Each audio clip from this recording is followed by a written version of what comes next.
Welcome back to another episode of the Spiritual AI podcast. Today I'm joined by Kylie Michelle Holdem. She's a connector, a listener, a guide who weaves people together with an intuitive knowing that calls the right humans in at the right time. Kylie's work with sound goes far beyond sessions or modalities. It's a way of being, listening deeply, following inner guidance, and creating spaces where people can reconnect with themselves and each other. Through her own journey of disconnection and return to the heart, and her ongoing study of homeopathy, Kylie brings ancient wisdom, modern inquiry, and heart centered presence into everything she shares. Welcome to the podcast. Thank you so much for having me, Leonie. That's beautiful. Now, for the listeners, we've known each other for a few years. We are both in Perth. Um, we are both sound healers in our very unique and beautiful way. So I am really excited for today's conversation. Me too. That's beautiful. Right. So I like to start off by asking my guests a little bit about themselves. Who are they? Where they come from? Just a little bit of, excuse me, a little bit of a background of who you are and kind of what got you to this point. I know it's a big question, but let's hear who you are. It is a very big question. I have been in Perth for 14 years. Before that, I'm from New Zealand. Yeah. I'm of Māori descent and Swiss German. And yeah, the reason we moved here was because of the earthquakes back when that happened. And you could say that from a child, I had questions about life. And even though maybe I didn't have the awareness that I have now, there was always something that was in the back in the back of myself. I was going to say the back of my mind. Mm. And then we came to Perth. I had an old school friend reach out to me about like an opportunity, and that led me into like a network marketing thing, which I didn't like, but that led me to personal development. Yeah. So that was incredible. So that kind of really catapulted me into where am now. And as I evolved and shifted, my personal development journey did as well. And one of the crazy things is also is I used to be a musician and I studied music and I let it all go to think I needed to work a normal job and I did that for many, many years. And when I Mm. came to Perth, I went to one of Leonie's sound healing sessions in Ellenbrook many, many years ago. And I cannot remember what called me there, but I was like, wow, this is incredible. Mhm. I would love to know more about this. And yeah, eventually, how you follow the crumbs, I was Yeah. led into my own path of sound as well. Yeah, that's beautiful.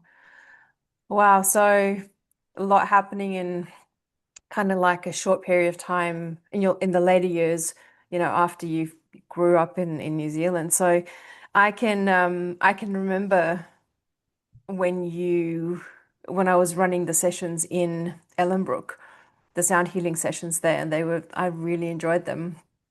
Um, and I was blown away. I actually can't remember meeting you there. Like it was so Yeah. long ago, and I met so many people there, but just blown away by how energies bring us together, right? And then how it kind of triggered this beautiful journey for yourself into sound.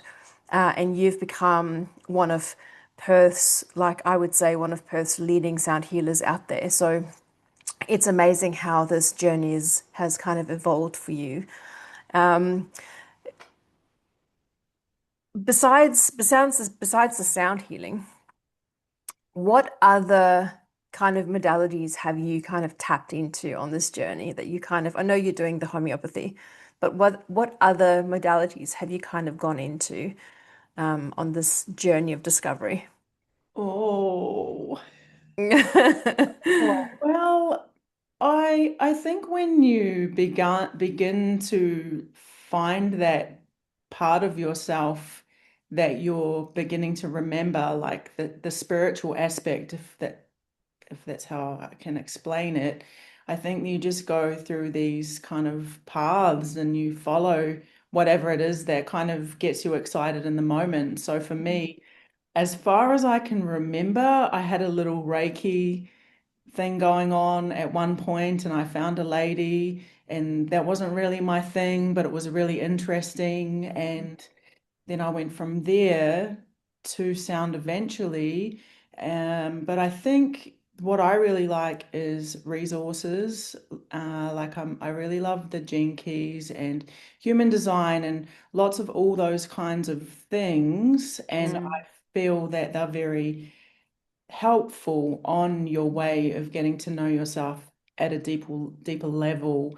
So I pull in all these things and just kind of have them in my toolbox to pop out whenever they need to. Yeah. yeah, true. It's Yeah. very true. So, like with myself, and you mentioned Reiki. For me, yes, a Reiki practitioner. I ended up doing all the courses or the certification for that. But essentially, I used the knowledge of what I learned in Reiki, and I brought it back to the wisdom of what I know on a very deep soul level, and I used the energy in a very different way. So I don't follow the Reiki way of putting your hands in specific areas and specific places. It's very intuitive for me, and I can imagine that you would probably do the same thing, is that you've come to know your own energy. So while you're working with your clients, especially in session with sound, there's a very intuitive aspect of the work. Yeah, definitely. And I feel that that comes with your own growth. Like I remember when I started the sound therapy, I was learning how to use a pendulum, for example, and Yeah. this was all completely new to me. Like I didn't even really know about the chakra system or anything. And Yeah.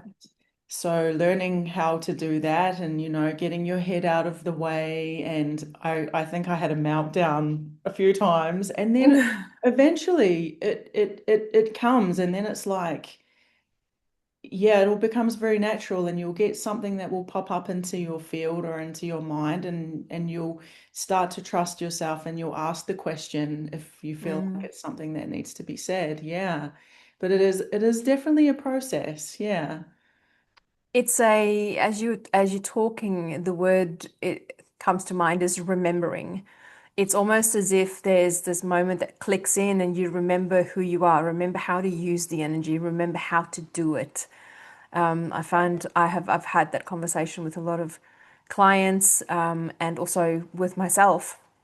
There's this remembering, there's this, oh, but I know how to do this. And if you do past life regression work and if you do have the chance to go down and do like medicine journeys and stuff like that, you become aware that there is older, I'm saying older, but there's Yeah. obviously different ways of talking about this, but there's older, wiser energy within each of us, and we can tap into it and we can bring that forward and use it in the sessions. Yeah, that's right. And you'll find when you listen to other people, whether they're mentors or podcasts and information, it's like it's not something new. It's Mhm. something that was already there within yourself. So Yeah. yeah, So yeah. and I'm going to just go straight there because this is the innate part of us, right? This is the inner voice, the intuition that we hold. It is something that we are born with, right? So then when we get this level of awareness of stuff that comes into our field, and then we have the intuition that reminds us, the intuition that guides us, that tells us, yes, this is for you. Yes, take that thing. Yes, this is how you use it. Yes, this is how it feels.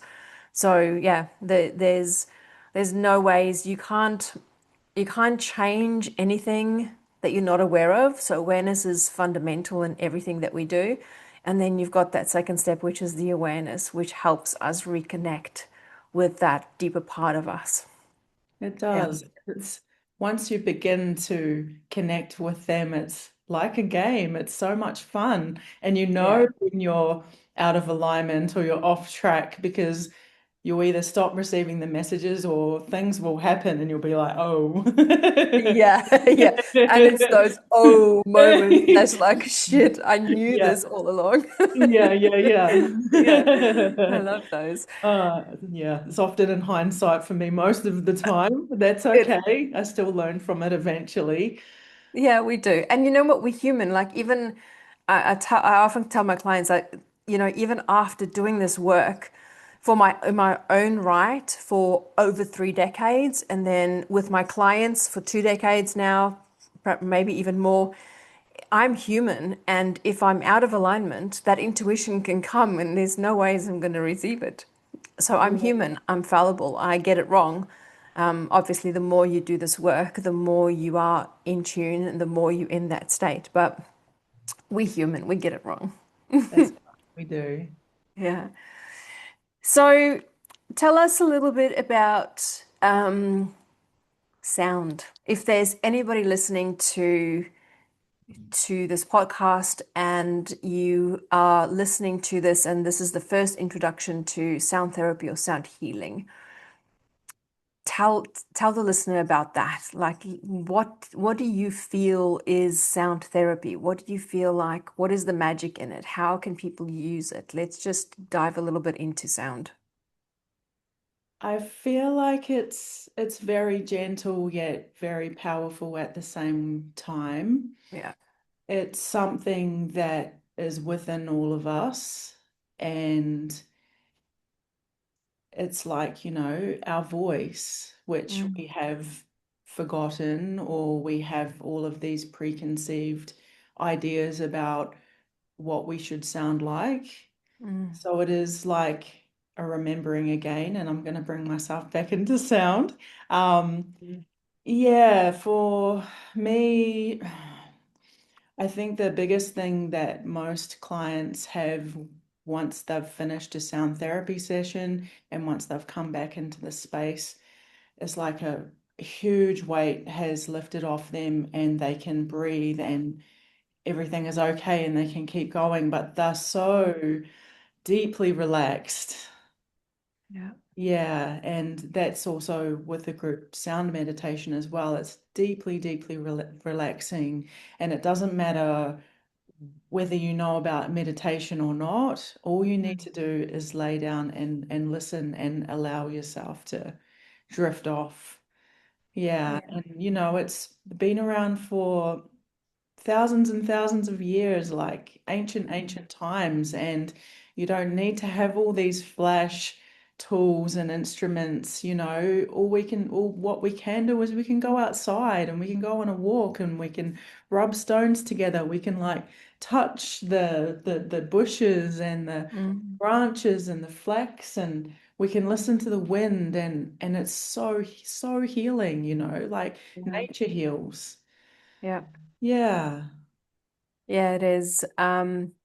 We the thing that keeps popping to my mind is when we first, like, obviously when we do the studies, we have to learn about the frequencies and you have to learn about the wavelengths and you have to learn about the technical stuff and the science and stuff like that. But at the end of the day, I've never gone back to any of the science because to me, the magic and the evidence was in how you feel when you experience the sound, right? Yeah. So when you talk about the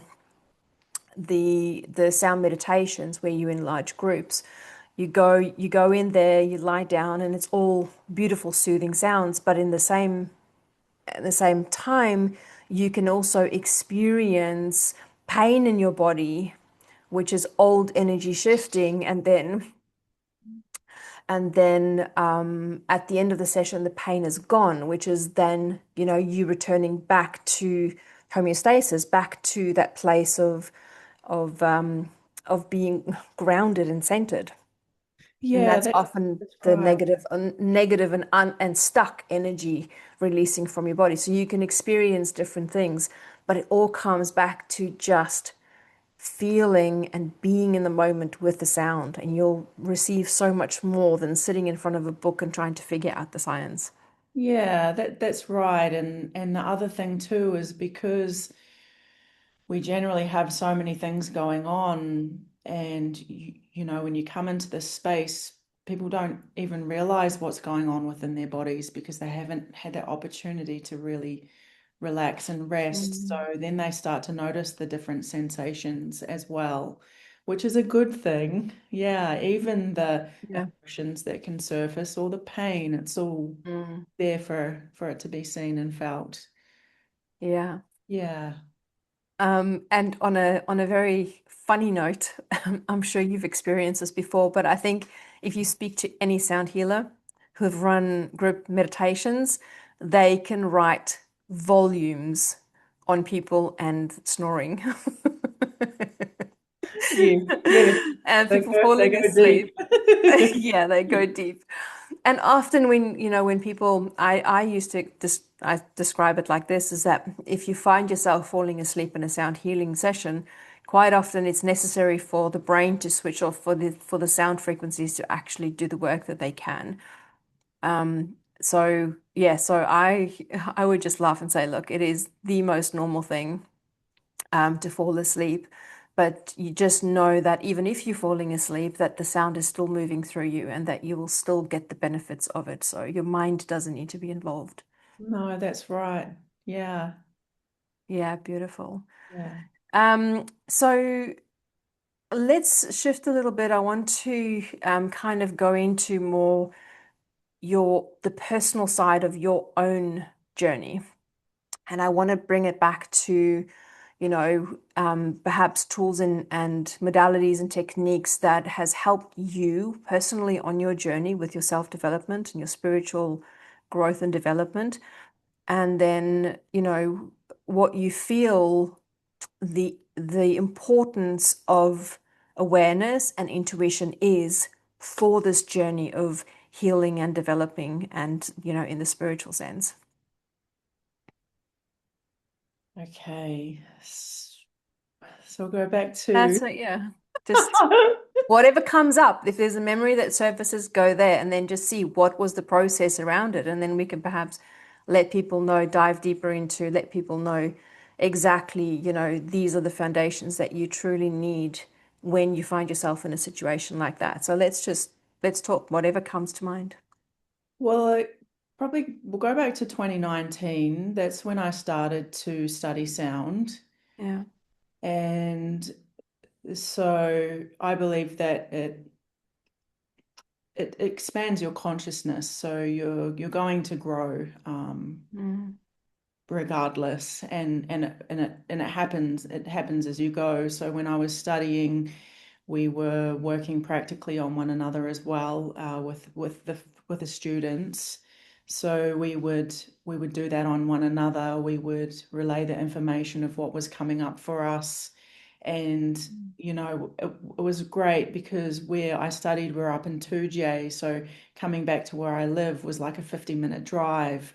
So it mm, really gave me that space to just have nothing going on in the car and to allow me just to really sit in that time that I was up there and to reflect on what had happened. And yeah, like the cool thing with sound is it's not always something that you can really ever explain in words. And I don't yeah. think a lot of this work really is. And I think that's Mm, depending on where you're at, it can be a challenging thing to kind of get your head around until you mm, get to trust that. So that is really what helped me with my intuition and expanding my awareness. And, yeah, I believe with regards to our intuition, as soon as we come into this world and we start to learn from other people, whether it's our parents or whether it's school, we start to lose that trust within ourselves for certain reasons. And it's always mm, different for every person. And yeah. you start to not trust yourself or to listen to your intuition to the point that you might not even really know what it means. Mm. anymore. So me going into the sound and starting to really increase my awareness, day by day, and as I went there, yeah, it was amazing. And I would have all these little epiphanies of things that would happen, and you get excited and you talk to your teacher about it. Where am I going with this now? Give me. Oh yeah, so Oh, what that's happened good. was it kind of led to another thing which is hard to explain, unless you've kind of experienced it yourself, is like an awakening. Mm. And yeah, it's like this, like if you can see with 2020 vision, that's great. But if you can imagine like there being like this haze over your eyes and over your face, and you can't quite see, like there's this fog. It's like like they say the veil has been lifted and you can see things for how they really are. That Mm. began to happen at that time for me. So a lot of things, I started to see them really differently. I began to question so much more. And then, crazily enough and gratefully enough, that started to happen with my husband as well. So we Yeah, kind wow. of went on a path, a few roads apart, where we were both sort of going through the journey together, which was really nice. But at the same time, it sort of changes everything too. Yeah, Yeah. you really start to look at the relationship that you had, and you start to really see all these things that you didn't see before. Mm. So that was, yeah, that was okay. And then there's other things that will happen within other relationships in your life, and that's really hard. Yeah, Yeah. that's a really, really hard part to navigate. And Yeah. I think for everyone, you go through all these different stages. Yeah, and Yeah. it is a part of it. And you start to, these different people will pop up in your life, and yeah, different people will come in, and yeah, they help you, and yeah. Yeah, it's an interesting journey. Like, when you talk about when you hear the word enlightenment, right? And people think like it is like this ta-da and everything is beautiful. And the truth is it's not. It is one of the hardest journeys that you will continue to be on for the rest of your life. It never stops. Like in the beginning, you might find yourself in those dark times of figuring things out for extended periods of time. But as you build your awareness, as you become more aware, you bring more awareness in, the times that you stay down there becomes shorter, because you can process things a lot quicker. So it doesn't mean that once you've started this journey of awakening that you all of a sudden you're good. It just means that you transition through those things a lot quicker because there's that sense of awareness and you've got your intuition to guide you through to the next thing, right? Yeah, yeah, But that's right. it's definitely not the end of the road. No, definitely Yeah. it's not. No. And yeah, and I think it's just bringing you closer back to yourself, the original state that you potentially were when you came into the world. Yeah. Yeah, yeah. Very interesting. Yeah. Um, so what do you have on offer for clients at the moment? How do you work with people? So what do you do? Where can they find you? Just let's tell the listeners before we um, answer the last few questions, and then yeah, at least we know they've got that information. You can find me on my website, which is kylieholdem.com, and on Instagram, which is kylie.holdem, or Facebook, so Kylie Michelle Holdem. And yeah, you can have a look at what I get up to. I don't really post a lot about my business as such all the time because I am my business. I share all Yeah. the parts of myself, whether it's my training or my life in general, because for me, that's how people find me, and I have to be able to show myself in my natural state to, Yeah. to be able to relate and resonate with me. Yeah, Mm. I found that that's what works best for me. The more I talk about, yeah, the other areas, it works for me to be myself and to share in that way. Yeah. Yeah, because it's the authenticity, right? It's it the analogy that comes to mind is if you are looking for a partner, it's better for you to be authentic and be yourself rather than put on a mask. Because if you meet him while you are wearing a mask, he is expecting the mask and he doesn't know who the person is behind the mask. And it's the same in your business, right? So the more authentic you can be, putting yourself out there, and there's aspects, different aspects of us. Now, like for you, you've got the sound, but you are also in the fitness industry and you help people with fitness. So there's different aspects of you that make up you. So you are not just a sound healer. So it's good to be authentic and put on different masks at different times because we all wear masks, even the mother and the wife and the daughter and the Yeah. sister. So if we have those masks and or we can show ourselves authentically, the right people are going to be attracted to you. And sometimes I would imagine it would be the same for you, is that you have on, let's say with you, you have on the mask of the fitness trainer. Um, Somebody will be drawn to you, but through that, they will come in contact with the sound healing. So when the right person is meant to be with you, they'll find you at the right stage. Yeah, yeah, that's right. Yeah, yeah, yeah, yeah. Yeah. I like to show like the whole, all the parts, you know? Yeah. Yeah. Mm, Yeah, beautiful. mm. All right. So I got one last question for you. If if everything, all your knowledge and everything was taken away from you and you could only leave one thing behind for your family, for humanity, what do you think that one thing would be? What do you feel? What do you think is the most important thing that you've learned on your journey that you can leave behind to the listeners? Mm. The first thing that comes to mind for me is nature, connecting to nature. That's everything. Shoes off, Yeah. Yeah. sit, listen. That's it. Yeah. Mm. Beautiful. How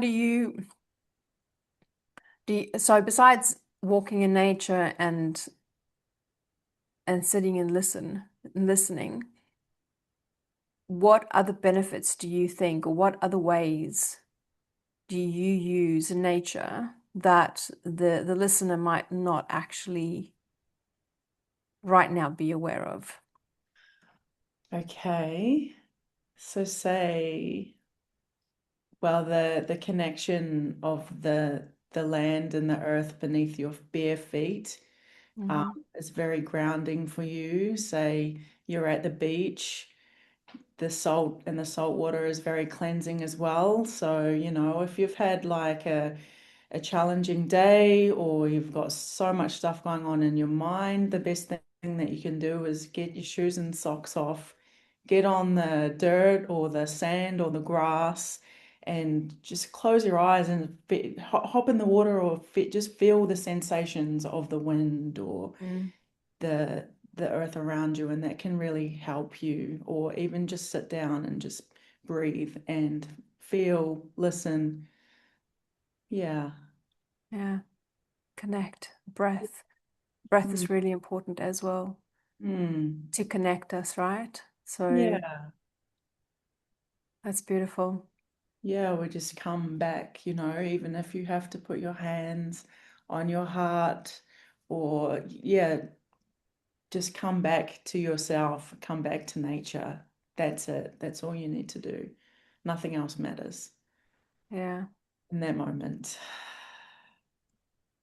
That is beautiful. And just thinking about that, right? Just you can feel the energy. Like I can feel my body settling down, and I'm sitting in my house in concrete, right? So just even Yeah. visualizing that, just even taking that breath will help you bring your body down, will help you calm your mind. And even just the visualization of that will have the effect on your body. So if you can't make it out to the ocean, or if you find yourself working in the city, and it's hard to get out there, visualizing, literally visualizing it, or having it on as a screensaver, or Yeah. just closing your eyes and just, having a fan on you and visualizing yourself in nature. Our brain is very powerful. So, yeah, so use nature. So, even if you don't have nature with you, you can still access it. You still can. Like you said, the fan, I've got the ceiling fan. You can put on some sound, like some waves or anything, and it really does. Yeah. Children laughing, birds, Yeah. fire burning, whatever it is that, yeah. Yeah, that kind of So, lights you up, right? And it yeah, all comes back to the sound, the frequency that it emits, right? it does, yeah. Um, and yeah, nature is really powerful, especially if you struggle with depression and stuff like that, anxiety. It's really, really good for you. So get out in nature, go and appreciate the sounds and the vibrations and the frequencies that nature offers you. And then if you live in Perth, why don't you go onto Kylie's website, go and have a look and see when she's doing her next group sound meditations. Go and have a look at her sessions. Reach out to Kylie, and I know that she'd be happy to chat with you. So, Kylie, thank you so much for joining me on the podcast today. It was really nice to have you on. Thank you so much for having me. It's been You amazing to chat with you. likewise. Be here and your energy. I'd get goosebumps and Yeah, likewise. That's beautiful. So, guys, thank you so much for joining us again on the podcast today. If you haven't grabbed a copy of Spiritual AI, and it is about awareness and intuition, it's got nothing to do with robots. Go and grab a copy. It's available on Amazon in Kindle and Audible. Until next time, we'll catch you on Spiritual AI Podcast. Take care.